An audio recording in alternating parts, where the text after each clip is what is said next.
Hello guys, আসসালামু আলাইকুম। সবাই কেমন আছেন? আশা করি সকলেই ভালো আছেন। তো আপনারা অনেকেই হোয়াটসঅ্যাপে নাম্বার সেভ করেও দেখতেছেন যে হোয়াটসঅ্যাপে আসতেছে না। এই নাম্বারগুলো আসলে অন্যান্য দেশের যেমন ভারত, ইন্দোনেশিয়া, চীন, পাকিস্তান এসব দেশের নাম্বারগুলো আপনি সেভ করার পরও আপনার হোয়াটসঅ্যাপে নাম্বারগুলো বা হোয়াটসঅ্যাপ অ্যাকাউন্টটা আসতেছে না। এক্ষেত্রে আপনাদের কী করণীয় সেটাই আজকে দেখাবো, কীভাবে নাম্বার সেভ করলে আপনার হোয়াটসঅ্যাপে ওই অ্যাকাউন্টটা আসবে। এজন্য আমরা প্রথমেই চলে যাচ্ছি হোয়াটসঅ্যাপে।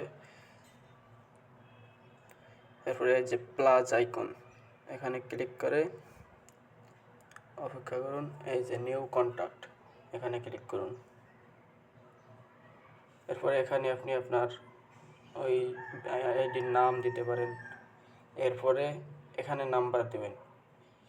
এরপরে লাস্ট যে টুইস্টটা সেটা হলো, এখানে যে দেখছেন বিডি, তারপর বাংলাদেশে কোড নাম্বার দেওয়া আছে, এখানে ক্লিক করবেন।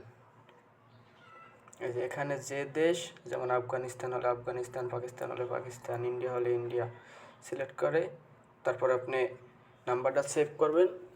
তাহলে আপনার নাম্বার হোয়াটসঅ্যাপ অ্যাকাউন্ট চলে আসবে। যেমন আমি একটা ইন্ডিয়ান নাম্বার যদি সেভ করি, যে ইন্ডিয়া দিলাম, এরপর এখানে আমি নাম্বারটা তুললে আপনার হোয়াটসঅ্যাপ অ্যাকাউন্টটা চলে আসবে। ধন্যবাদ, ভালো থাকবেন সবাই।